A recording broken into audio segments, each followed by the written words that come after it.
La Bible révèle que la fin de toute chose est proche et que Dieu appelle tout homme à pouvoir se réjouir de la seconde venue de Jésus-Christ. L'objectif de cette présentation est de vous préparer à être du nombre de ceux qui gardent les commandements de Dieu et le témoignage, la foi de Jésus-Christ.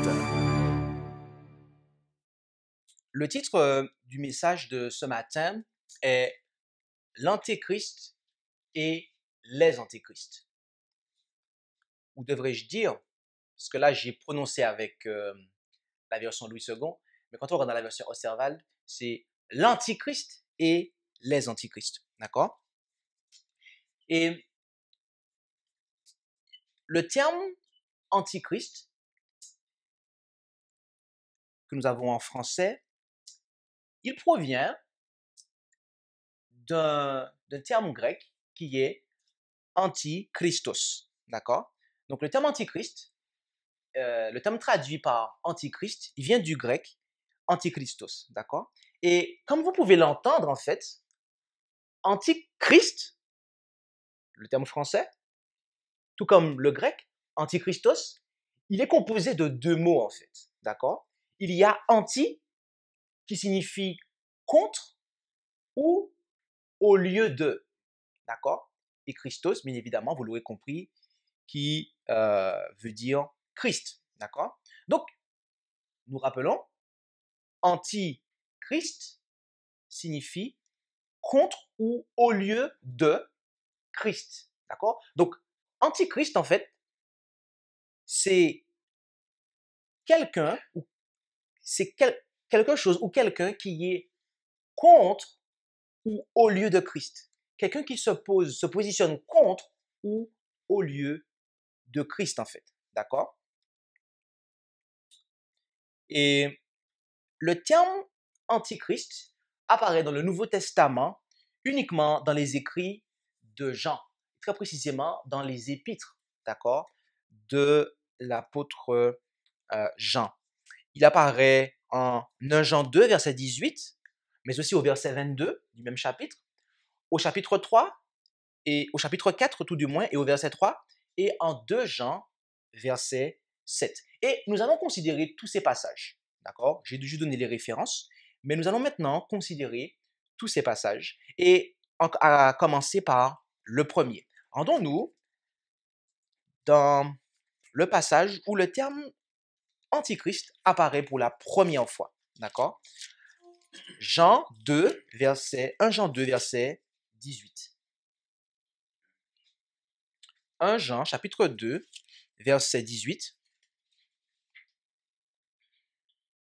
Et là, il est dit, petits enfants, c'est ici la dernière heure. Et comme vous avez entendu dire que l'Antichrist vient, il y a dès maintenant plusieurs Antichrists, par où nous connaissons que c'est la dernière heure. Ok? Donc, remarquez ici qu'il est dit que c'est la dernière heure. Et comme vous avez entendu dire que l'Antichrist. Donc là, il y a l'apostrophe Antichrist. Le L apostrophe tient lieu d'article défini en fait. On ne peut pas dire le Antichrist, mais on dit l'Antéchrist, d'accord? Donc c'est un article qui est défini en fait, d'accord? Et c'est exactement la même chose dans le grec en fait. Il y a un article défini, d'accord? Ce qui n'est pas le cas dans la King James Version. Parce que j'ai fait cette présentation aux États-Unis, j'ai prêché à partir de la King James Version. Et ils n'ont pas l'article en fait dans la King James Version. Et j'ai dû leur dire qu'il y a un article défini en fait. Nous en français on l'a, mais pas dans la King James, d'accord?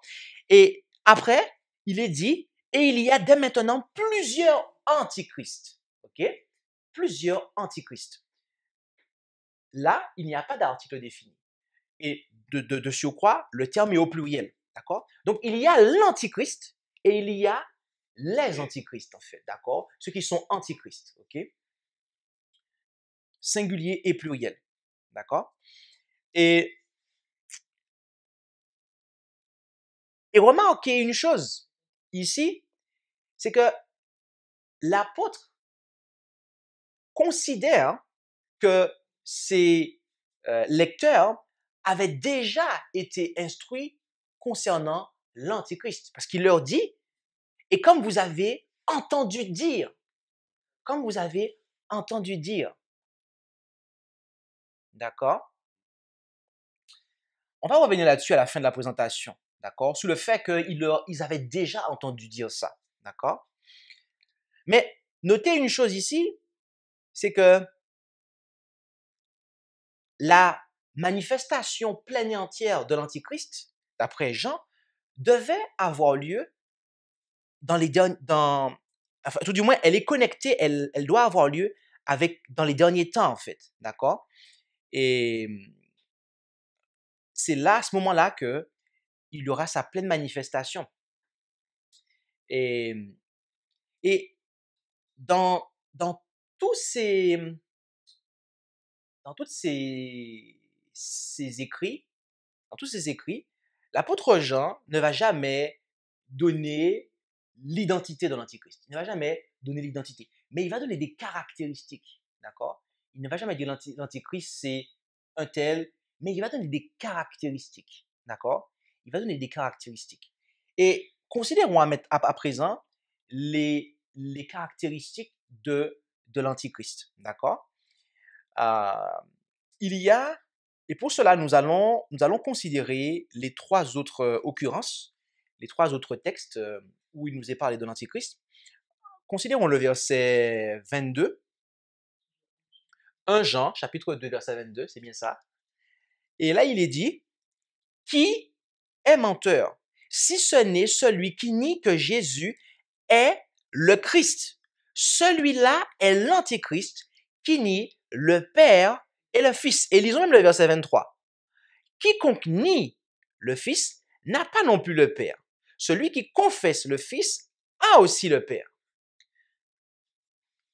Donc, la première caractéristique de l'Antichrist, c'est quoi? C'est qu'il nie que Jésus est le Christ. D'accord? Et de manière euh, euh, assez particulière, il nie aussi autre chose. Et ça, c'est la deuxième caractéristique. C'est que il nie le Père et le Fils. D'accord? Et comment il nie le Père et le Fils? En fait, c'est en niant le Fils. Remarquez le verset 23. Quiconque nie le Fils n'a pas non plus le Père. D'accord? Donc, l'Antichrist, il nie premièrement que Jésus est le Christ et il nie le Père et le Fils. En faisant quoi? En niant le Fils et ce qui fait qu'il nie aussi le Père. D'accord? Là, c'est les deux premières caractéristiques. Et la troisième caractéristique, eh bien, nous est donnée dans les deux autres occurrences où le terme antichristos apparaît. Rendons-nous dans la troisième occurrence déjà, au chapitre 4, 1 Jean 4, verset 3.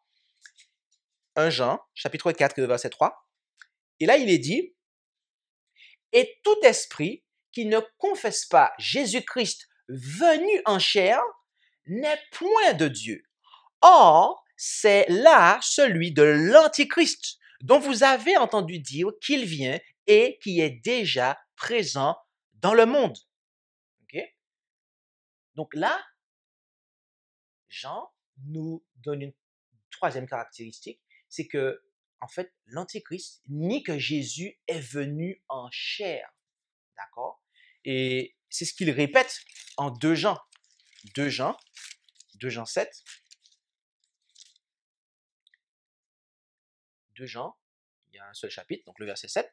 Car plusieurs séducteurs sont entrés dans le monde, qui ne confessent point que Jésus-Christ est venu en chair. Un tel homme est le séducteur et l'Antichrist. D'accord? Donc, ainsi, les trois caractéristiques de l'Antichrist sont les suivantes. C'est qu'il nie que Jésus est le Christ, il nie le Père et le Fils, parce qu'en niant le Fils, il nie aussi le Père. D'accord? C'est la deuxième caractéristique. Et troisièmement, il ne confesse pas que Jésus est venu en chair. Il ne confesse pas que Jésus est venu en chair. Nous allons étudier ces caractéristiques de manière à pouvoir établir, d'accord, l'identité de l'Antichrist, mais aussi des Antichrists. Et il nous faut établir il nous faut considérer de plus près ces caractéristiques. Et volontairement, nous allons commencer par la caractéristique numéro 2, d'accord? Et nous allons placer la 3 ensuite, et la un, nous allons la réserver pour la fin, d'accord? De manière à pouvoir avoir une présentation fluide, en fait, et qui se suit qui soit articulée, en fait, d'accord? L'Antichrist nie que Jésus est le Fils de Dieu. Et de ce fait, il nie le Père. Il nie le Père et le Fils. D'accord? Et nous allons considérer des textes que nous avons déjà vus dans la dernière présentation que j'ai donnée, en fait, avant de partir en voyage. D'accord? Et nous allons faire un petit rappel. Vous allez entendre des choses qu'on avait déjà vues, d'accord, dans la présentation intitulée Le seul vrai médiateur. D'accord? Et en 1 Timothée 2, verset 5, il nous est dit, car il y a un seul Dieu et un seul médiateur entre Dieu et les hommes, Jésus-Christ, homme. D'accord? Ici, en fait, il y a l'emploi de l'adjectif heis, d'accord? Qui signifie et en fait, tout du moins, l'adjectif heis ne désigne jamais deux ou plus, mais une seule unité, en fait. D'accord? Donc, il n'y a qu'un seul Dieu, ok?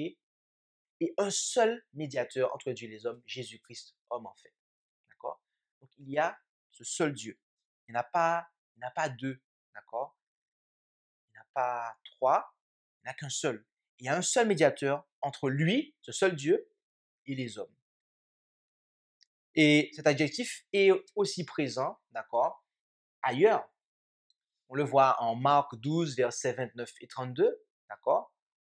Et en fait, Jésus cite, en fait. C'est Jésus qui cite ce texte dans l'Ancien Testament.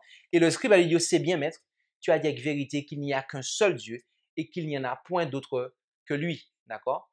Donc, les Juifs n'étaient pas trinitaires. Non, les Juifs étaient monothéistes. Et Jésus leur a dit ce qu'il en était, en fait. Et si les Juifs étaient trinitaires, et que Jésus est tâché d'enseigner la Trinité aux Juifs, qu'est-ce qu'il aurait dit? Non, mais tu te trompes, en fait. Dans ce seul-là, c'est pas comme ça qu'il faut comprendre, en fait. Mais non, en fait. Jésus a donné un enseignement et il a dit, il a répondu à Jésus, c'est bien, mais tu as dit avec vérité, etc. Et quand vous lisez la suite, vous voyez que Jésus a confirmé ce qu'il était en train de dire, en fait, qu'il ne l'a pas repris. D'accord? Mais à la rigueur, ça, on pourrait s'en passer. Parce que l'apôtre Paul va nous dire quelque chose de clair. En 1 Corinthiens 8, verset 6, toutefois, nous n'avons qu'un seul Dieu. Et là, il donne l'identité en fait.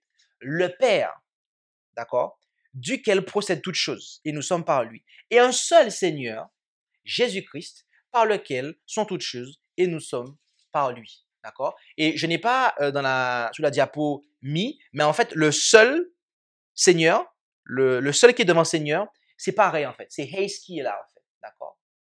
D'accord?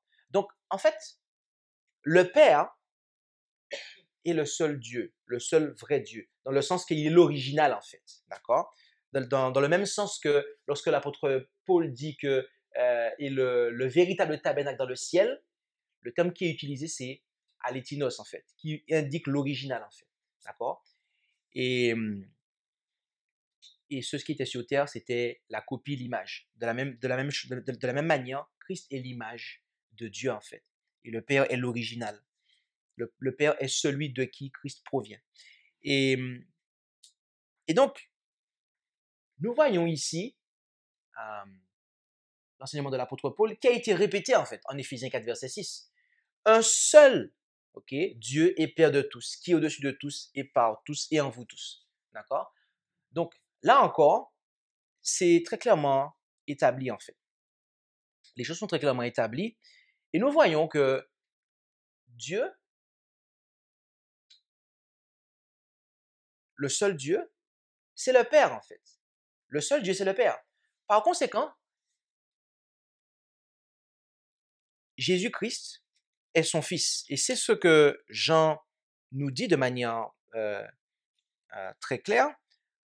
Remarquez en 2 Jean, chapitre 1, verset 3. 2 Jean, je n'ai pas mis à l'écran parce que il n'y a pas d'explication grecque dessus, mais 2 Jean, chapitre 1, verset 3, la grâce, la miséricorde et la paix soient avec vous de la part de Dieu le Père et de la part du Seigneur Jésus-Christ, le Fils du Père, dans la vérité et la charité. Donc là, les choses sont très clairement établies en fait. Dieu le Père est de la part du seul Seigneur Jésus-Christ, le Fils du Père, dans la vérité et la charité. Okay? Le Père est le seul Dieu. Okay? Jésus-Christ est le seul Seigneur. Et là, on nous dit qu'il est le Fils du Père. D'accord? Donc en fait, l'enseignement de la Bible est clair. Mais l'Antichrist, lui, il nie le Père et le Fils. Et comment il nie le Père et le Fils? Jean nous l'a dit. Il nie le Fils, et en niant le Fils, il nie le Père. D'accord? Par conséquent, l'une des caractéristiques de l'Antichrist va être de remettre en question cela. En fait. Et de manière intéressante, il nous est dit dans l'ouvrage Handbook for Today's Catholic à la page 12, le mystère de la Trinité est la doctrine centrale de la foi catholique sur laquelle se fondent toutes les autres doctrines de l'Église. L'Église étudia ce mystère avec un soin particulier et après 4 siècles de clarification, elle décida de définir la doctrine de la façon suivante. Dans l'unité de la divinité, il y a 3 personnes, le Père, le Fils et le Saint-Esprit, réellement distinctes les unes des autres.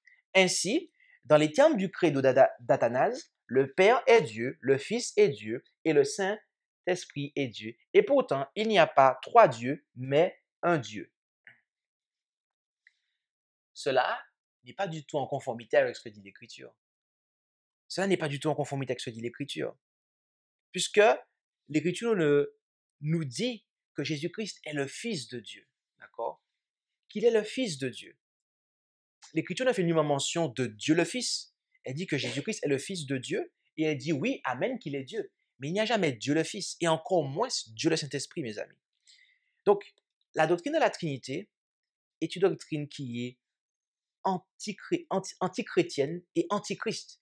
Et elle a été introduite en fait par l'Église catholique romaine en fait.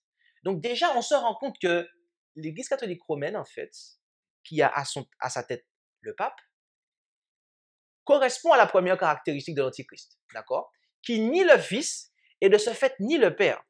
Parce que quand on nie que Jésus est vraiment le Fils de Dieu, parce que c'est ce que la doctrine de la Trinité fait en fait. L'enseignement de la Trinité nie que Jésus est réellement le Fils de Dieu. D'accord? Et quand on nie que Jésus est réellement le Fils de Dieu, mais qu'est-ce qui va se passer?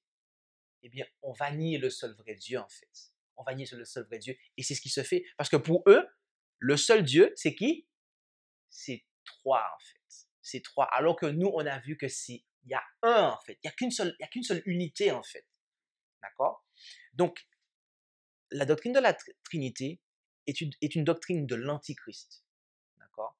C'est une doctrine de l'Antichrist, mes amis. Et il faut que les choses soient claires pour nous. Il faut que les choses soient claires pour nous.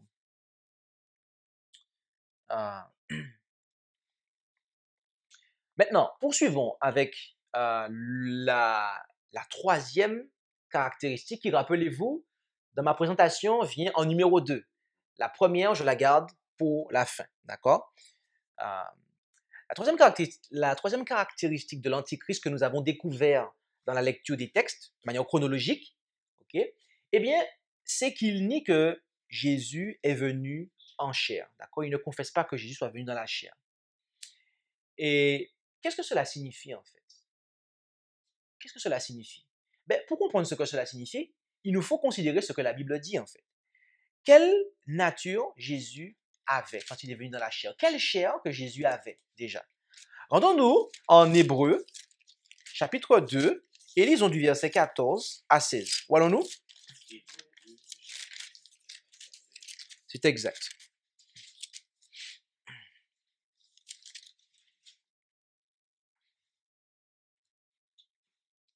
Et là, lisons. Puisse donc que les enfants participent de la chair et du sang, il en a aussi de même participé, afin que par la mort, il détruisît celui qui avait la puissance de la mort, c'est-à-dire le diable, et qu'il délivra tous ceux qui, par la crainte de la mort, étaient toute leur vie assujettis à la servitude. Car assurément, il n'a pas secouru les anges, mais il a secouru la postérité d'Abraham. D'accord? Quelle postérité qu'il a secouru? Il a secouru la postérité d'Abraham. Qu'est-ce que cela veut dire? Remarque qu'au verset 14, il dit, puisque donc que les enfants participent de la chair et du sang, il en a aussi de même participé. Notez ça, hein? Il en a aussi de même participé. Ça, mes amis, ça, c'est ce qu'on appelle en français une redondance. Une redondance. Vous écrivez ça, en fait, dans un exposé. Votre professeur va vous marquer redondance. Mais pourtant, l'apôtre Paul l'a écrit, en fait. D'accord? Et il veut montrer, il veut préciser, il en a aussi et de la même manière. En réalité, c'est même pas une redondance, en fait, quand on regarde bien. Parce qu'il veut être très précis, en fait. Lui aussi, il en a participé, mais de même, ok? C'est-à-dire, il faut comprendre de la même manière, en fait, d'accord? Et, et après, et c'est là qu'il dit que il secoue la postérité d'Abraham, d'accord? Donc là, on comprend en fait que lorsque Jésus est venu sur terre, il a, il a, il avait la nature humaine, mais laquelle? Eh bien, la nature humaine qu'avait Abraham, c'est-à-dire une nature humaine pécheresse en fait, d'accord? La nature humaine déchue en fait qu'il avait. Et l'apôtre confirme ça en Romains 1, verset 3. Ça, c'est deux versets que vous devez connaître, mes amis, que nous devons tous connaître. C'est Hébreux 2, 14 à 16 et Romains 1, verset 3. D'accord? Parce que c'est très important. Ici, et on va même lire à partir du verset premier pour bien comprendre. Romains 1, verset 1 à 3. Paul, serviteur de Jésus-Christ, appelé à être apôtre, mis à part pour annoncer l'évangile de Dieu qu'il avait promis auparavant par ses prophètes dans les saintes écritures, touchant son fils, né de la race de David, selon la chair. D'accord? Donc, ici, on nous parle du fils de Dieu qui, selon la chair, est de la race de David. D'accord? OK? Donc, là, on ne fait plus allusion à Abraham, mais là, on fait allusion à quelqu'un qui a vécu après Abraham, à savoir David. Et on nous dit que, eh bien, c'est cette nature-là qu'il avait, en fait. D'accord? Né de la race de David selon la chair. D'accord? Et ainsi, il est manifeste que lorsque Jésus est venu sur terre, il avait ce que nous allons appeler la nature d'Adam après le péché, en fait. C'est-à-dire la nature humaine pécheresse. Pourquoi je précise ça? C'est parce que lorsque vous étudiez en fait la théologie catholique, d'accord? Lorsque vous étudiez en fait la théologie des protestants, d'accord? Euh, Ce que l'on appellerait en termes théologiques la christologie, d'accord? Quand cette partie-là de la théologie, eh bien, l'étude du Christ, eh bien, dans le milieu protestant, mes amis, qu'est-ce qu'ils disent? Ils disent que Jésus avait la nature humaine d'Adam avant le péché. Avant le péché, en fait. Et ça vient de quelle religion? De la même religion, en fait. C'est le catholicisme qui a commencé ça, en fait. C'est le catholicisme qui a commencé ça. Parce qu'il faut comprendre que la doctrine de la Trinité vous oblige à conclure ça, en fait. Comment? Comment ça? Eh bien, c'est très simple. Lorsque vous dites que Jésus n'est pas le Fils de Dieu, mais que Jésus est Dieu, c'est quoi la conclusion logique, en fait? En fait, il peut pas vraiment devenir ce que nous sommes, en fait. l'incarnation totale du Christ n'est pas en fait possible en fait. Puisque il ne peut pas vraiment se dépouiller en fait. Il ne peut pas se dépouiller. Tandis que Jésus nous a toujours dit que tout ce qu'il a, il l'a reçu du Père. Il l'a reçu du Père. Mais quand vous croyez à la Trinité, vous ne pouvez pas croire que Jésus est vraiment mort. Et oui, c'est ça mes amis. Alors qu'il y a 30 textes bibliques dans le Nouveau Testament qui nous disent que Dieu l'a ressuscité. Et pourtant, la Trinité vous conduit à dire que Jésus n'est pas vraiment mort. Pourquoi? Parce que, comme il est Dieu de lui-même, il n'a rien pris du Père, et donc il ne peut pas se dépouiller en fait. Et donc il ne peut pas venir prendre notre nature en fait. C'est la conclusion en fait. Et tout part de la Trinité. Et remarquez, ils le disent. Le mystère de la Trinité est la doctrine centrale de la foi catholique sur laquelle se fondent toutes les autres doctrines de l'Église. Toutes. Vous comprenez? Donc c'est pour ça que je n'ai même pas mis de référence, parce qu'en fait, tout est logique en fait. On parle de ça et après tout se suit. Ok. Maintenant, considérons la troisième caractéristique. C'est que l'Antichrist nie que Jésus est le Christ. Il nie que Jésus est le Christ. J'aimerais vous rappeler quelque chose qu'on avait vu dans l'étude, la présentation sur le seul vrai médiateur. D'accord? Rappelez-vous de ce qui se passait le 10e jour du 7e mois. Lorsque le souverain sacrificateur entrait dans le lieu très saint du sanctuaire terrestre. Ce qui représente le lieu où notre souverain sacrificateur plaide maintenant et asperge le sang expiatoire sur le propitiatoire. Et mes amis, à ce moment-là, lorsque le souverain sacrificateur était dans le lieu très saint, aucun sacrifice propitiatoire ne devait être offert à l'extérieur. D'accord? Si vous lisez les 17 premiers versets de Lévitique 16, d'accord, vous allez voir que pendant que le souverain sacrificateur était à l'intérieur, à ce moment-là, aucun sacrifice n'était offert à l'extérieur. D'accord? Tandis que le souverain sacrificateur intercédait à l'intérieur, chaque heure devait être contrit devant Dieu, plaidant pour le pardon de leurs transgressions. D'accord? En fait, il devait plaider pour que leurs transgressions soient effacées très précisément.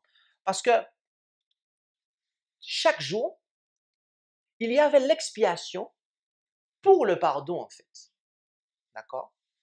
Mais ce jour-là, il y avait l'expiation pour la purification des péchés. D'accord? C'est pour ça que nous comprenons qu'il y a une expiation qui est faite en deux phases. Okay? Vous pouvez le lire en Lévitique 4, verset 26, l'expiation pour le pardon, et vous comparez avec Lévitique 16, versets 29 et 30, et vous allez voir là l'expiation pour la purification. Donc, l'expiation n'est pas complète, n'est pas complétée totalement complète, elle n'est pas totalement complète à l'autel des holocaustes qui représente la croix. Non, il faut attendre que Jésus-Christ rentre dans le sanctuaire céleste, très précisément dans le lieu très saint, pour voir qu'il y a cette deuxième phase qui va venir compléter l'expiation. Mes amis, dans la mort de Jésus, l'agneau immolé pour les péchés du monde, le type a rencontré l'antitype. Notre grand souverain sacrificateur a réalisé le seul sacrifice qui ait une valeur pour notre salut. Et quand il s'est offert sur la croix, une expiation, d'accord, a été faite pour les péchés du peuple, d'accord? L'expiation pour le pardon. Mais maintenant, depuis 1844, Christ est dans le lieu très saint du sanctuaire céleste et réalise l'expiation pour la purification de nos péchés. Et aujourd'hui, depuis 1844, nous sommes dans la cour extérieure. Nous sommes dans le parvis, en fait. D'accord? Attendant l'espérance bénie du glorieux retour de notre Seigneur et Sauveur Jésus-Christ. Et qu'est-ce qui doit se passer sur terre pendant que Jésus entre d'officie dans le lieu très saint? Il ne doit y avoir aucun sacrifice qui doit être fait sur terre, mes amis. Aucun.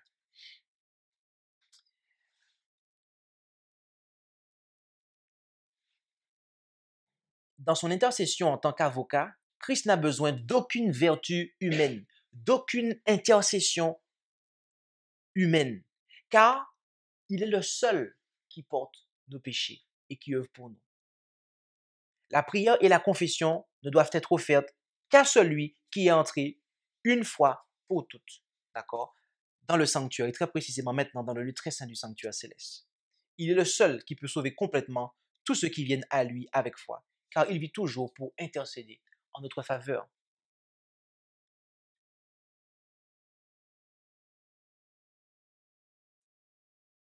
Mais voyez-vous, il y a une puissance qui combat cela. Il y a une puissance qui combat cela. C'est l'Église catholique romaine. Parce que, en fait,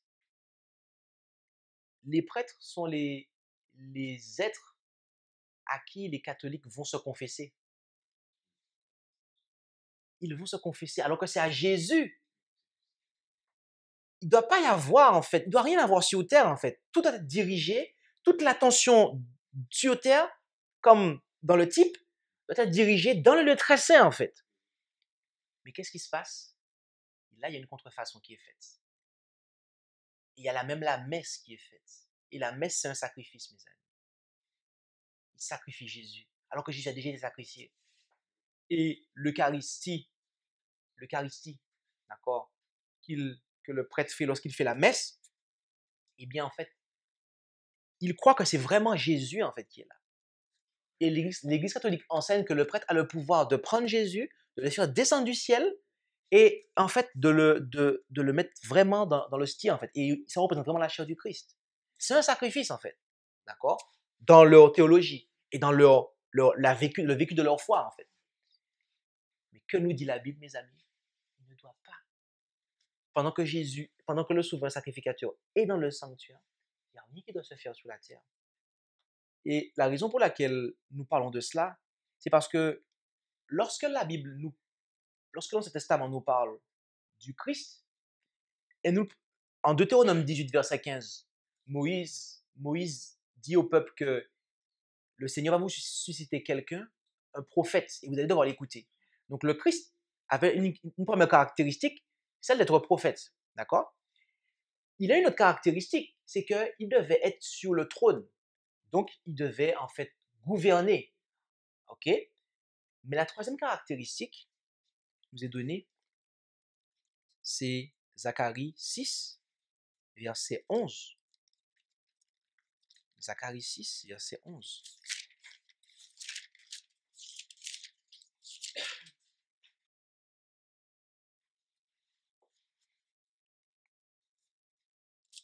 Oui, 11 à 14.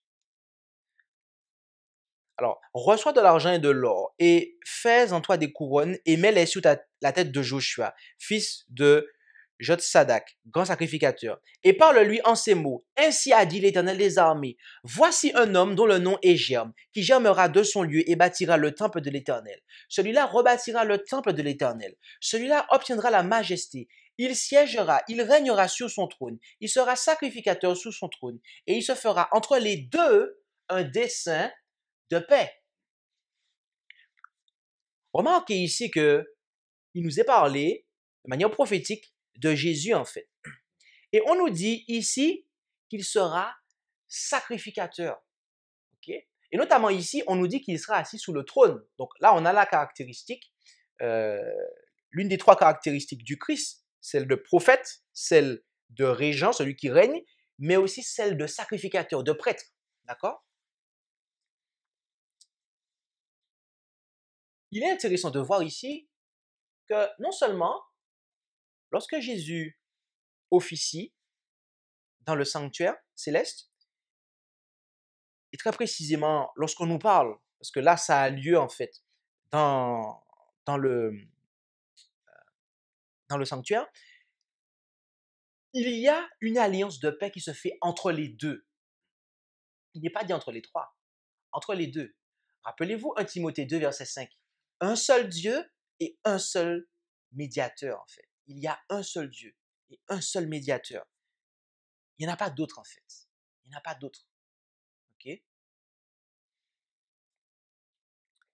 Mais il est intéressant de voir que Joshua est ici pris comme illustration. Et on lui dit de mettre des couronnes. Faisant des couronnes et mets-les sous la tête de Joshua.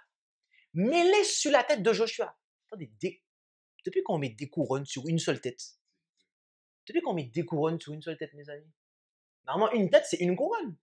Et pourquoi on a dit de mettre des couronnes?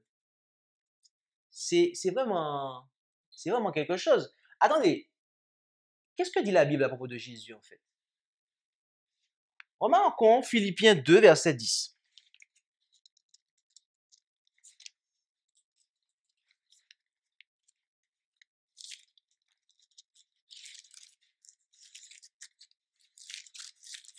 Voyons-nous? C'est exact.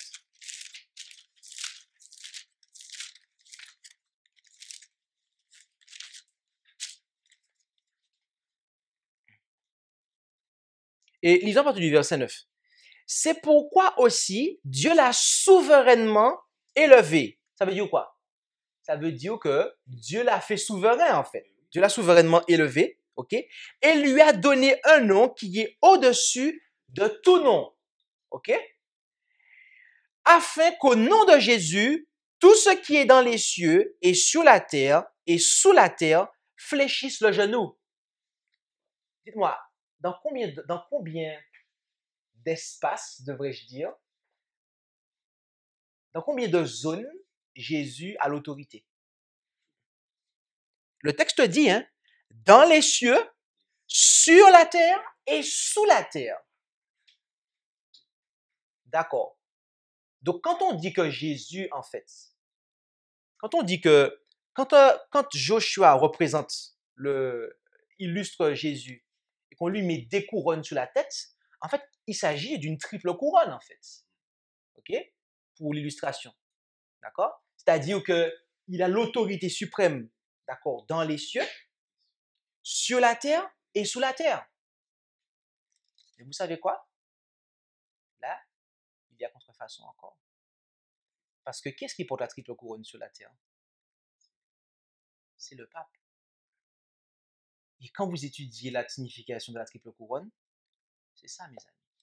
Ça veut dire que, en fait, l'Église catholique enseigne que le pape il a l'autorité dans le ciel, sur la terre et sous la terre. Ça veut dire que quand il fait quelque chose, le ciel va être d'accord avec ce qu'il va faire. Sur la terre, vous devez être d'accord avec ce que je vais dire, et les démons, les puissances démoniaques, c'est pareil, ils se soumettent en fait. Mais là encore, il y a une contrefaçon en fait, mes amis. Parce que c'est Jésus seul qui a été souverainement élevé en fait. Là, nous avons là, de manière très claire, avec la messe, avec la confession, mais aussi avec la triple couronne, on voit vraiment que la papauté, en fait, est antichrist. Parce que rappelez-vous ce que signifie antichrist. C'est se mettre contre, mais aussi au lieu de Christ. Et on voit qu'à bien des égards, la papauté, qui est à la tête de l'Église catholique, qui gère ce système et qui l'alimente et qui le chapeaute, eh bien, en fait, elle enseigne des choses qui sont contre le christianisme, qui sont contre Jésus, et elle prend même la place de Jésus, mes amis. D'accord?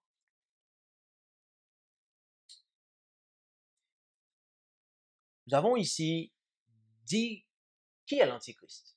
D'accord? Nous avons pris les caractéristiques et nous avons été capables de mettre un nom sur cet enseignement de Jean. Mais voyez-vous, bien que Jean soit le seul à employer le terme antichrist, la doctrine de l'antichrist apparaît ailleurs dans le Nouveau Testament. D'accord? Rappelez-vous que Jean a dit, reprenons le passage, en 1 Jean 2, verset 18. Je vous avais demandé de vous en rappeler. 1 Jean 2, verset 18. Petits enfants, c'est ici la dernière heure. Et comme vous avez entendu dire que l'Antichrist. Attendez, mes amis, vous prenez la Bible. Avant ce passage-là, il n'y a pas le mot Antichrist. Donc, pourquoi Jean dit qu'ils ont déjà entendu dire? Parce qu'ils n'ont pas parlé, il n'y a pas eu ce terme-là qui a été employé. Jean n'est pas inventeur. Jean sait qu'ils en ont entendu parler. Jean sait qu'ils en ont entendu parler. Voyez-vous? Pour ceux qui étaient là lors du committee, rappelez-vous ce que Pasteur Alan Stump a fait lors d'une de ses présentations. Il voulait introduire un point, je ne me rappelle plus trop, et pour ça, il a fait allusion au sanctuaire, notamment à l'expression finale. Et il a dit, vous en avez entendu parler, parce que votre pasteur, en me pointant du doigt, vous en a parlé.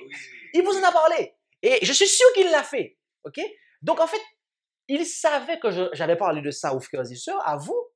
Et donc, il s'est basé là-dessus pour pouvoir alimenter et donner davantage. Parce que c'est ce que j'en fais ici, en fait. C'est pour ça que je vous ai dit tout à l'heure que je ne vais pas donner l'identité de l'Antichrist. Là, il va donner des caractéristiques. Il va, en fait, renchérir ce que quelqu'un d'autre a déjà fait avant lui. Et mes amis, ce quelqu'un d'autre, c'est l'apôtre Paul. L'apôtre Paul avait déjà parlé de l'Antichrist, en fait. D'accord? Et quand on lit 2 Thessaloniciens, d'accord? D'accord? Chapitre 2, eh bien, on voit. Voyons-nous? 2, c'est ça.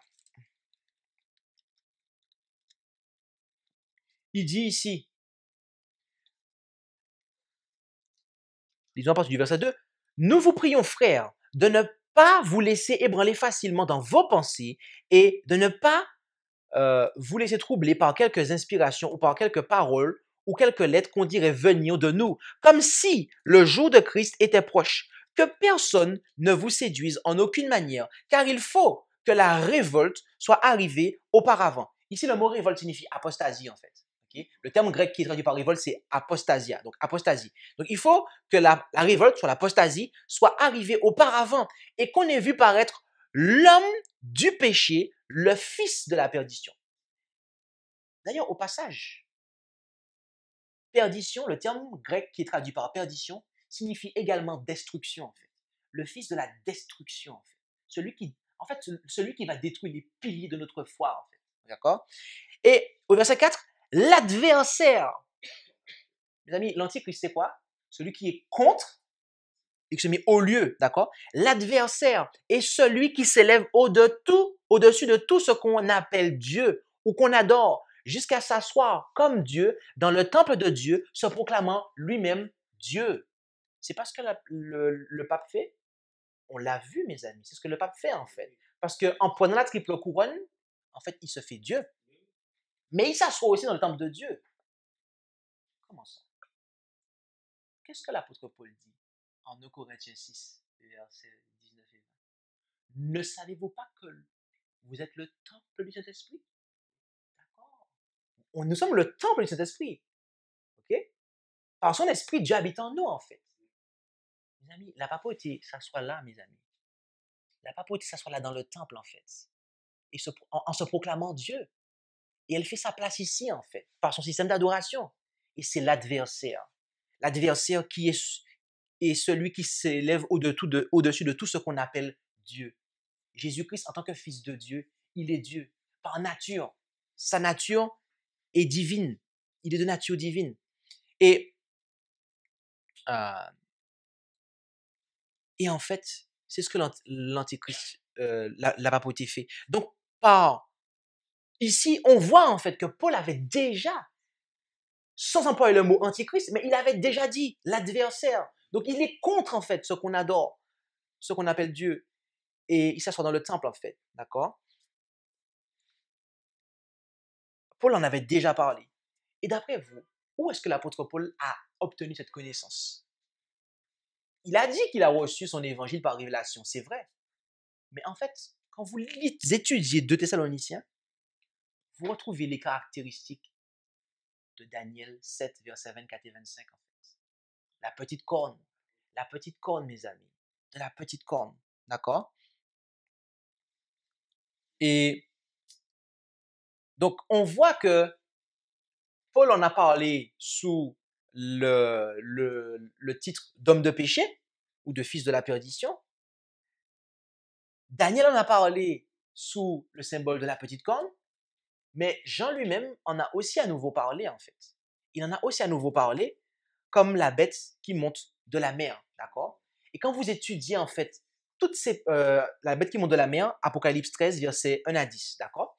Donc, quand vous étudiez l'épître de Jean concernant l'Antichrist, les 4 textes qu'on a lus, quand vous étudiez 2 Thessaloniciens 3 à 12, qui vous parle de l'homme de péché, quand vous étudiez Daniel 7, versets 24 et 25, et si vous voulez tout le chapitre, on vous parle de la petite corne, mais aussi Apocalypse 13, versets 1 à 10, où on vous parle de la bête montant de la mer, vous voyez, mes amis, qu'il s'agit là de 4 descriptions, de quatre titres différents, mais c'est la description de la même entité en fait. D'accord? L'Antichrist, l'homme de péché, la petite corne, la bête montant de la terre, il s'agit là de la même entité, mais présentée sous 4 titres différents. D'accord? Et cela est quelque chose que les protestants, ok, ont toujours euh, affirmé, d'accord? Martin Luther lui-même avait dit que le pape était antichrist, ok? Et les pionniers adventistes aussi, notamment dans l'ouvrage Événements des derniers jours, à la page 106, paragraphe 3, il y a un passage que j'aimerais que nous considérions ensemble. Ici, Ellen White dit, le monde entier sera animé d'un esprit d'hostilité contre les adventistes du 7e jour parce qu'ils ne s'inclinent pas pour rendre hommage à la papauté en honorant le dimanche l'institution de ce pouvoir de l'Antichrist. D'accord? Donc ici, il est très clairement identifié, il est très clairement fait la liaison en fait entre la papauté et l'Antichrist. Ok? On voit bien en fait qu'il s'agit là de la même entité. Ok? Et,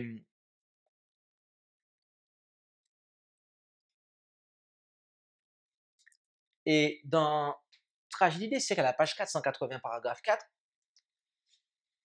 elle dit, c'est l'apostasie qui amena la primitive Église à rechercher l'appui du gouvernement et préparer la voie à la papauté. D'accord? C'est-à-dire la bête.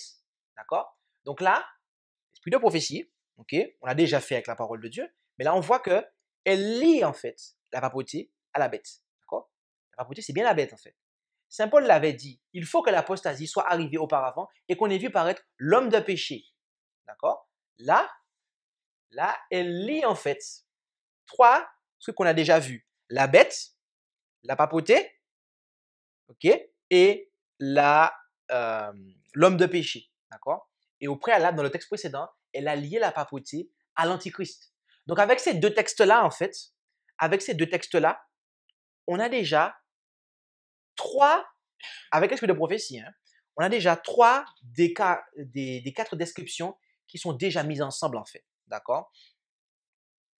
Et ainsi, l'apostasie de l'Église préparera la voie à l'image de la bête. D'accord? Et quand vous lisez les écrits de l'esprit de prophétie davantage, vous voyez qu'elle lit aussi Daniel 7 en expliquant que c'est l'Antichrist. D'accord? Mais Ellen White faisait partie d'une église, d'accord, qui est l'église adventiste du 7e jour. D'accord? Et il est intéressant de prêter attention aux croyances fondamentales, ok, de son vivant. D'accord? Notamment les croyances fondamentales dont elle a dit qu'elles étaient les principes de vérité de l'église du reste. D'accord? Considérons le point 13 de ces croyances fondamentales. Ok? Et les pionniers croyaient que, étant donné que l'homme de péché, la papauté, a pensé changer les temps et la loi de Dieu, et là, ils font allusion à Daniel 7, verset 25. Là, on nous parle de la petite corne. Donc, en fait, on voit que tout est lié, en fait. OK? Et il continue, il continue. Je ne vais pas tout lire, mais vous connaissez sans doute déjà ce point de foi, ce principe fondamental de l'Église adventiste de 1889, d'accord? Ici, la raison pour laquelle je vous ai cité ça, c'est pour vous montrer que, en fait, que ce soit la messagère, que ce soit l'Église à laquelle elle appartenait, en fait, de manière unanime, en fait, le mouvement adventiste, depuis son départ, d'accord, depuis qu'ils ont accepté le message des trois anges, ils ont toujours identifié, en fait, ils ont toujours reconnu que la papauté était antichrist, homme de péché, la petite corne, la bête montant de la mer, en fait, d'accord, et que c'est ce pouvoir qui cherche à changer, qui a cherché à changer les temps et la loi, d'accord.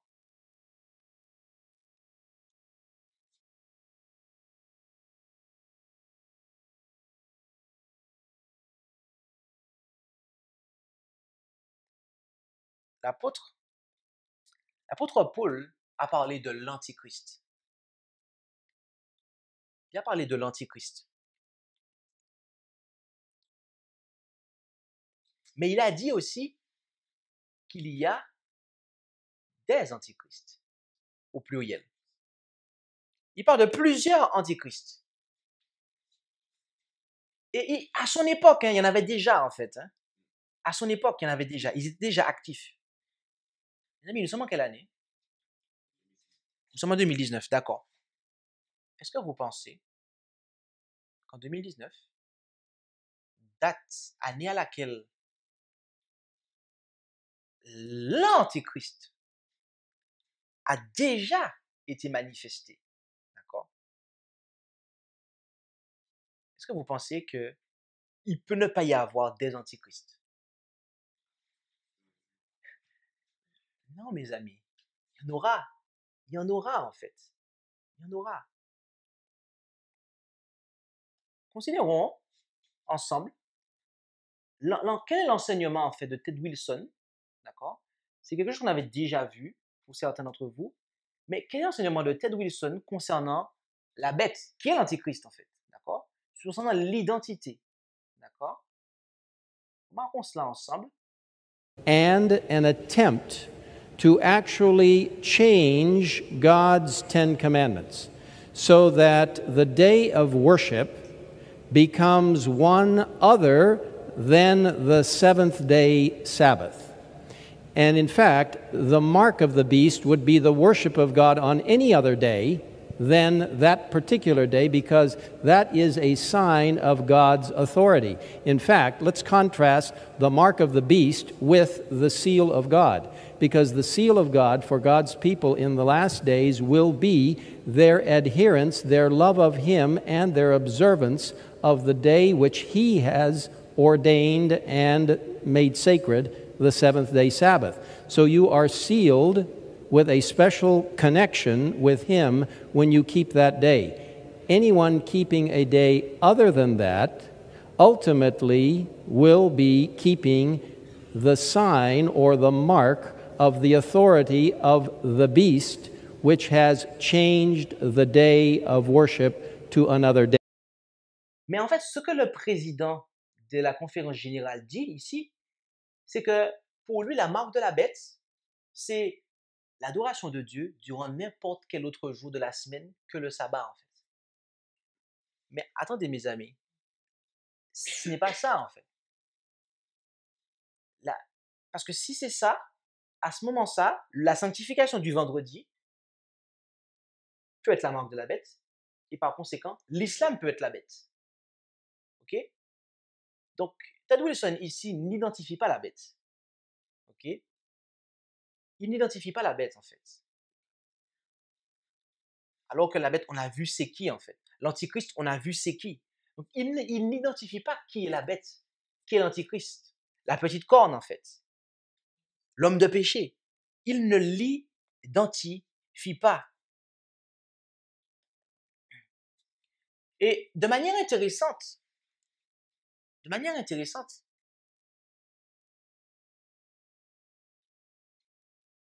Il a, lui et l'Église de laquelle il est à la tête, ils ont les mêmes enseignements que l'Antichrist. En fait, la raison pour laquelle cet enseignant, d'accord? Parce qu'il faut bien comprendre quelque chose. Ici, en fait, on n'attaque pas un individu. Quand on dit le pape, on ne fait pas allusion, en fait, à l'individu. On fait allusion au poste, en fait, à la fonction qu'un individu remplit. OK? Alors, bien évidemment, à un moment, c'est un individu qui remplit. Aujourd'hui, quand on dit le pape, au présent, on pense au pape François. Mais en fait, c'est avant tout une fonction que quelqu'un remplit, en fait. D'accord? Et c'est ça, en fait. Et ici, en fait, le président de la conférence générale, il s'exprime ainsi. Donc, lui aussi, c'est une fonction que je cite. OK? Son père, avant lui, a été président de la conférence générale. D'accord? Donc, le président de la conférence générale des Adventistes du 6e jour, OK? Eh bien, il est antichrist, en fait. Tout comme le pape. Parce que lui et l'église de laquelle il est à la tête, ils ont la même croyance concernant Dieu, en fait, que l'antichrist. Ils croient en la Trinité, mes amis. Et lui, il conduit une église qui ne croit plus en l'expiation finale. D'accord? Il ne croit plus à l'expiation finale. Et quand vous étudiez la théologie adventiste, mes amis, quand vous étudiez ce que enseigne l'Église adventiste, vous vous rendez compte que qu'est-ce qu'ils croient concernant la nature du Christ? Ils ont la même compréhension. Les théologiens ont la même compréhension, mes amis, que l'Église catholique concernant la nature du Christ, en fait. Parce que quand on accepte la Trinité, automatiquement, tout est affecté, en fait. Tout est affecté. Mes amis, ceux qui nient le Père et le Fils en croyant en la Trinité sont des antichrists. Ils font comme le pape, ils sont des antichrists. Ceux qui nient qu'il n'y a pas d'expiation finale en cours sont antichrists. Puisque, en fait, quand on nie ça, on se met contre le Christ, en fait. Christ est en train de faire une œuvre dans le ciel. Il est en train de faire une œuvre dans le ciel. Mais nous, sur terre, qu'est-ce qu'on fait? On va dire, non, non, il ne fait pas l'expression finale, en fait. Quand on enseigne ça, mes amis, on est contre le Christ. Et donc, on est antichrist.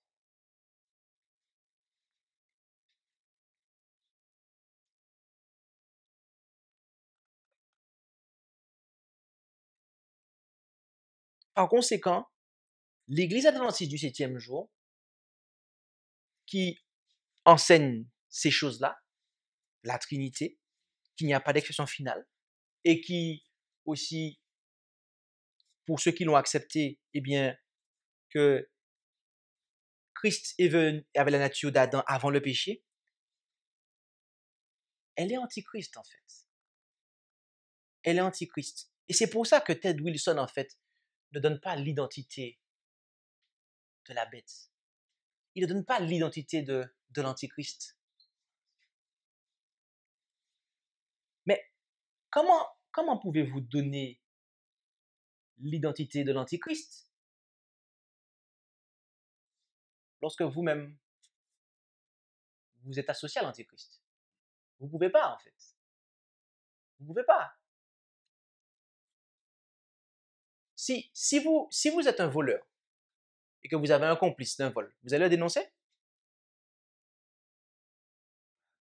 Si vous êtes liés ensemble, si vos intérêts sont liés ensemble, vous allez donner sur votre complice? Mais non, vous n'allez pas le dénoncer.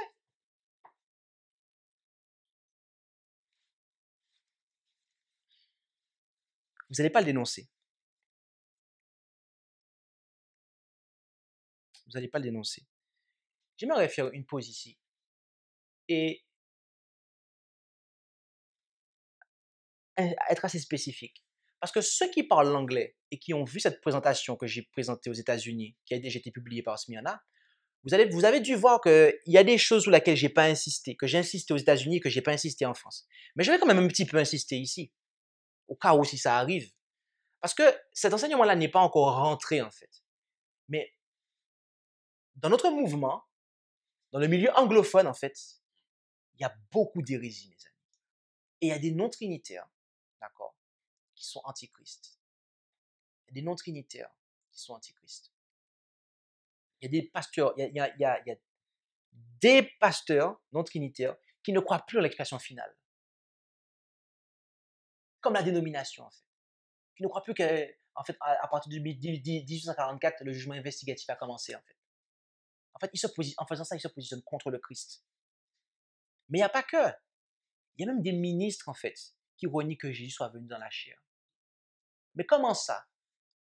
En fait, il y a des prédicateurs, et certains d'entre vous les connaissent. Certains d'entre vous qui parlez l'anglais et qui écoutez des vidéos de prédicateurs non trinitaires en anglais, vous les connaissez. Je n'ai pas donné leur nom, mais vous les connaissez. Je vais juste vous donner leur enseignement et vous allez voir de qui je parle. Ces hommes-là enseignent en fait que le péché, en fait, n'est pas simplement la transgression de la loi. Mais le péché, c'est bien plus que ça, en fait. C'est la nature humaine. Et mes amis, si le péché, c'est la nature humaine, et que Jésus-Christ est venu dans la chair, il y a un problème. Puisque Jésus n'a pas péché. Donc, comment vous résolvez ça? Comment vous résolvez ça? Jésus n'a pas péché, mais il est venu dans la nature humaine qui, elle, serait péché. Comment vous résolvez ça? La seule conclusion, mes amis, c'est que vous devez dire que Jésus est venu dans une chair différente. Et ces prédicateurs-là, ce sont des loups, en fait. Parce que derrière le pupitre, ils n'arrivent jamais à cette conclusion-là. En fait, ils tracent des segments, ils prêchent un truc, et ils laissent les gens faire la conclusion, en fait. Et ils disent que non, non, non, le péché, ce n'est pas simplement la transgression de la loi. C'est bien plus que ça. Le péché, c'est notre nature. Oui. Mais si c'est vrai, alors Jésus, il a été fait homme. Mais comment vous expliquez ça?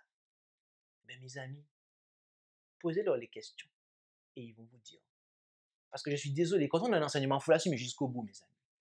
Et quand on est systématique dans sa théologie, il faut être systématique. On a une logique, un bon sens, mes amis. Et il faut faire travailler notre bon sens. Je n'ai pas encore dans ce mouvement-là, notamment en France, je n'ai pas encore entendu parler de ça. Et Pasteur Alain Stump et moi, on en a parlé en prévention, au cas où si ça rentrerait. Mais c'est parce que c'est déjà rentré, en fait. Il y a déjà des prédicateurs qui font ça. Et j'ai déjà mis en garde des frères et sœurs, d'accord, à l'égard de ces enseignants-là. Parce que je sais qu'il y en a certains qui parlent anglais, qui apprécient leurs vidéos, d'accord. Je sais qu'il y en a même qui ont traduit leurs livres, qui ne parlaient pas de ça, qui parlaient d'un autre sujet. Mais mes amis, quand on a cet enseignement-là, c'est l'enseignement de l'Antichrist. Parce que cet enseignement-là, de dire que le péché, ce n'est pas simplement la transgression de la loi, mais c'est la nature, ça nous conduit en fait, en conclusion, à dire que Jésus avait une nature différente de la nôtre. D'accord? Et voilà. L'Antichrist a déjà été manifesté, mes amis. Satan est l'Antichrist par excellence. Mais sur la terre, il a déjà manifesté l'Antichrist. Et par là, vous pouvez comprendre pourquoi la messagère dit dans Tragédie des siècles que la papauté, c'est le chef-d'œuvre de Satan. C'est parce que c'est l'Antichrist. Il y a les Antichrists, mais il y a l'Antichrist. Que la papauté sur terre, c'est le chef-d'œuvre de Satan. Mais il n'y en a pas qu'un seul. Satan a suscité d'autres antéchrists. Et ces autres antéchrists-là, mes amis, sont tous ceux qui nient le Père et le Fils, notamment en croyant à la Trinité, ceux qui rejettent l'expression finale, qui rejettent qu'il y a un jugement qui est en cours, et aussi qui rejettent que Jésus soit venu dans la chair, notamment en enseignant que le péché, c'est la nature humaine en fait. J'aimerais que nous concluions, mes amis, avec 2 Jean 1 et que nous lisions du verset 6 à 11. Où allons-nous pour conclure? C'est exact. 2 Jean 1.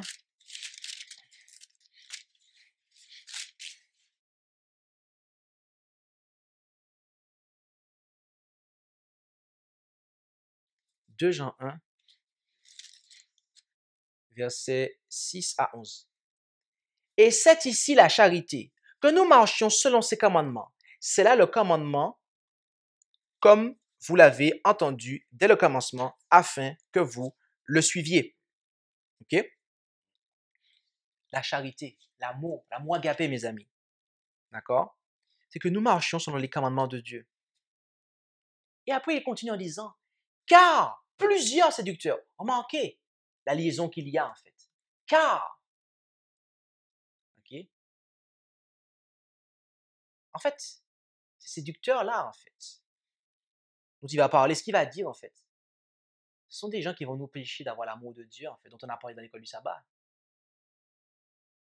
Car plusieurs séducteurs sont entrés dans le monde qui ne confessent point que Jésus-Christ est venu en chair. Un tel homme est le séducteur et l'antéchrist. Pourquoi? Pourquoi cet enseignement-là de l'antéchrist, le fait qu'il soit venu en chair, va nous empêcher d'avoir la charité, qui est l'observation des commandements? Mes amis, c'est Jésus-Christ homme qui nous a donné un exemple et qui a ensuite été notre sauveur. Et c'est Jésus-Christ homme, en fait, qui a rendu une parfaite obéissance à la loi. Or, si nous rejetons Jésus-Christ homme, eh bien, nous rejetons la possibilité d'une victoire sur le péché. Et c'est pour ça, en fait. Et donc, on ne pourra pas avoir l'amour de Dieu en nous, en fait. D'accord? Donc ça, c'est des enseignements qui sont séducteurs, mes amis. Et il continue. Prenez garde à vous, afin que nous ne perdions pas le fruit de notre travail, mais que nous en recevions une pleine récompense. Quiconque est transgresseur et ne demeure pas dans la doctrine de Christ n'a point Dieu. Celui qui demeure dans la doctrine de Christ a et le Père et le Fils. Si quelqu'un vient à vous et n'apporte point cette doctrine, ne le recevez point dans votre maison et ne le saluez point, car celui qui le salue participe à ses mauvaises voies.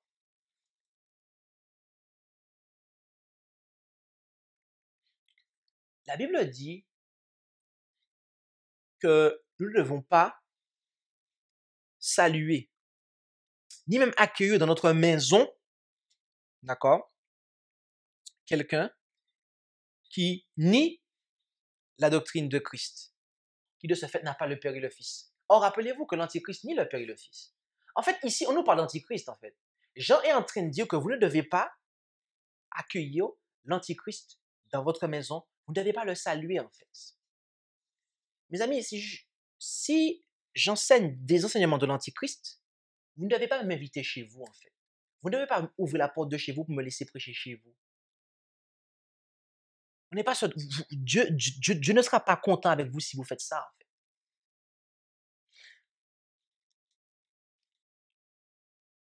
Dieu ne veut pas qu'on invite des antichrists dans nos meetings, mes amis. Dieu ne veut pas qu'on invite des antichrists dans nos assemblées, des gens qui enseignent des enseignements contraires. C'est pour cela, mes amis, que le fait qu'on ne peut pas saluer et inviter et fraterniser, parce qu'en fait, si on fait ça, on participe à ces mauvaises œuvres. Nous montre que, et c'est la raison pour laquelle tous ceux qui acceptent le message des trois anges, qu'est-ce qu'ils font? Ils sortent de l'église de l'Antichrist. Ils sortent de l'église de l'Antichrist. D'accord. Mais qu'en est-il des églises des antichrists? Alors, est-ce qu'il faut avoir un comportement différent ou pas? La Bible est claire. La Bible est claire. C'est la même chose, mes amis. C'est la même chose. Par conséquent, quand vous avez une église adventiste du septième jour qui est devenue antichrist parce qu'elle a changé ses doctrines fondamentales pour adopter des doctrines de l'antichrist, c'est la même chose, mes amis. Là, il faut observer Apocalypse 18, verset 4. Sortez du milieu d'elle, mon peuple, de peur que, participant à ses péchés, vous n'ayez aussi part à ses plaies. Le texte dit, hein, ne le saluez pas, car vous participerez à ses mauvaises œuvres. On ne peut pas, mes amis. On ne peut pas. On ne peut pas.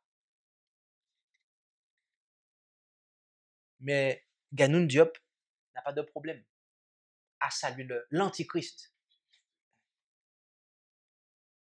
L'un des bras droits du président de la conférence générale. D'accord? Et là, ce n'est pas une visite qu'il a fait sous ses vacances. Hein? C'est une visite officielle.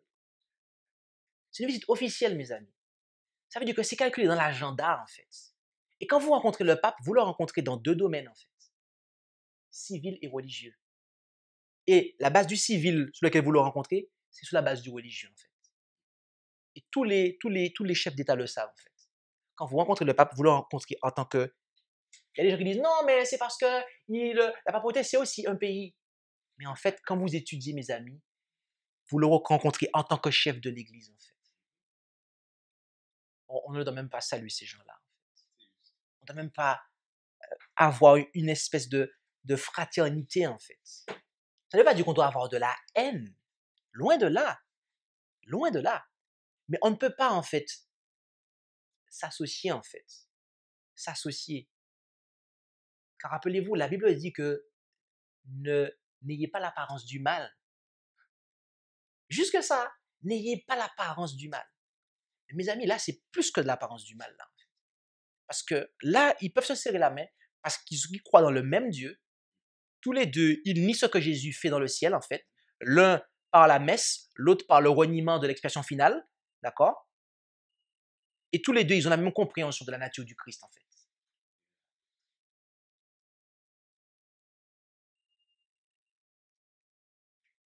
Les antichrists marchent main dans la main avec l'antichrist. Et c'est comme ça qu'on les reconnaît, mes amis. Les antichrists marchent main dans la main avec l'antichrist. Les antichrists enseignent les mêmes choses que l'antichrist. Et je sais que ce message va peut-être choquer plusieurs personnes. Mais mes amis, c'est l'enseignement de l'Écriture, en fait. L'Écriture nous dit les caractéristiques de l'antichrist. Et quand on les voit, on ne peut pas nier l'évidence, en fait. Et il y en a beaucoup, des antichrists. Il n'y a pas que l'Église adventiste du septième jour aujourd'hui qui est devenue antichrist. Il y a toutes les autres églises protestantes qui sont devenues antichristes avant, en fait. Là, on a mis l'emphase sur l'Église adventiste du septième jour parce que c'est quelque chose qui s'est fait récemment. Je veux dire, dans les décennies qui ont précédé, d'accord? Okay? En 1980, l'Église adventiste a accepté le Dieu de Rome, d'accord? Mais il y en a d'autres, mes amis. Et aujourd'hui, Dieu nous demande, d'accord, de prendre garde à nous, afin que nous ne perdions pas le fruit de notre travail. Prenez garde à vous, dit l'apôtre Paul, afin que nous ne perdions pas le fruit de notre travail. Quel était le travail de l'apôtre Jean? Et en fait, des apôtres, en fait, parce qu'il dit notre travail. C'était pas, en fait, de gagner des âmes, de prêcher l'évangile? Mes amis, attendez une seconde. Il dit que si on ne prend pas garde à nous, eh bien, les apôtres vont perdre le fruit de leur travail. Ça veut dire que, en fait, ce que l'Antichrist enseigne, c'est véritablement contraire à l'évangile qui a été prêché, en fait. C'est pas une petite affaire, mes amis. C'est pas une petite affaire. C'est pour cela que je n'ai aucune crainte, aucune peur à dire que aujourd'hui, en fait, l'Église adventiste du septième jour n'enseigne pas l'évangile. l'Église adventiste du 7e jour actuelle n'enseigne plus l'Évangile. Elle n'enseigne pas l'Évangile. Ce n'est pas l'Évangile, mes amis. Car l'Antichrist et les Antichrists, quand on accepte leur enseignement, eh bien, on perd l'Évangile. On perd le fruit du travail des apôtres. Et en quoi ça va leur résulter? Si on perd l'Évangile, on perd nos âmes, mes amis. On perd nos âmes. Parce que l'Évangile est là pour le salut de nos âmes. L'Évangile est là pour le salut de nos âmes.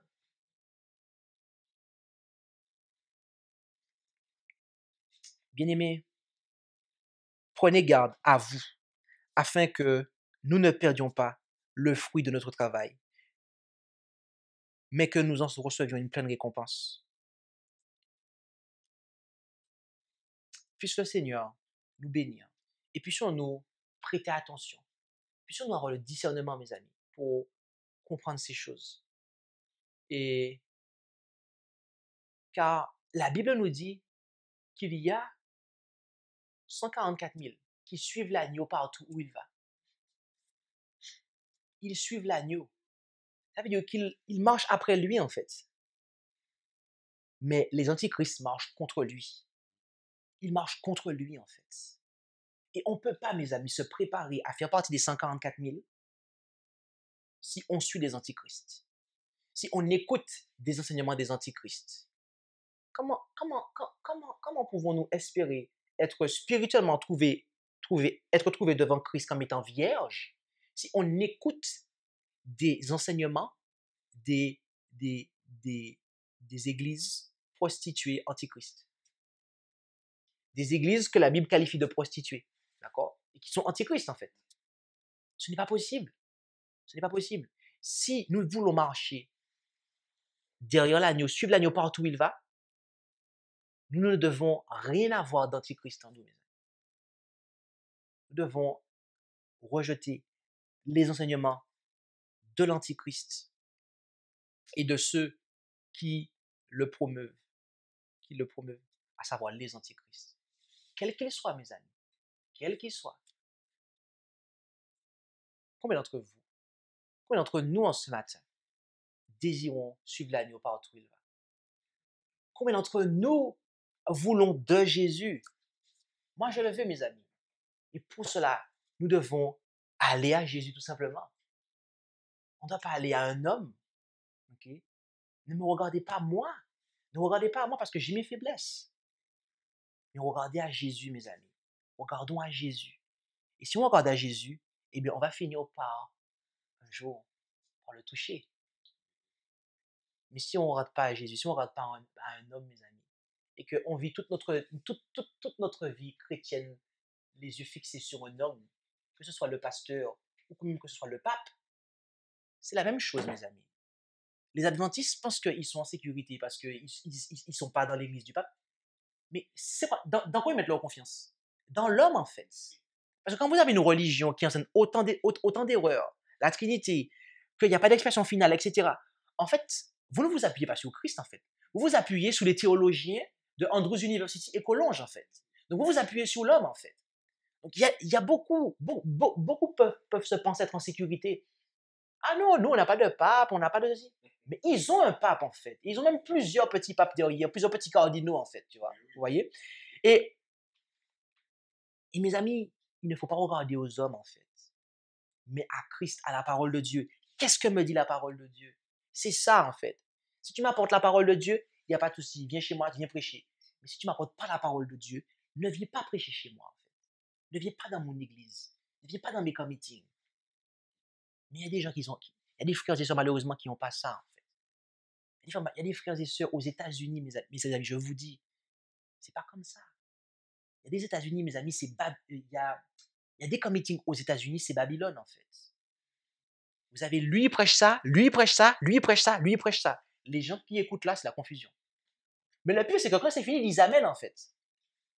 Ils ne comprennent pas. Les gens ne comprennent pas.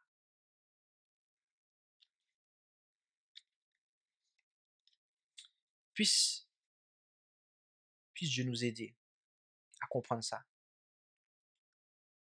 Et que nous puissions avoir ce désir de marcher avec l'agneau, de le suivre partout où il va. Et cela en étant rempli de son esprit. Et c'est parce qu'on aura rejeté l'esprit de l'Antichrist. Amen. Merci d'avoir écouté cette présentation avec intérêt. Pour plus d'informations, consultez notre site internet lereste.org et suivez-nous sur Facebook ainsi que sur YouTube à @lereste. Vous pouvez aussi nous contacter par email à info@lereste.org ou par téléphone au +33 6 12 60 13 69.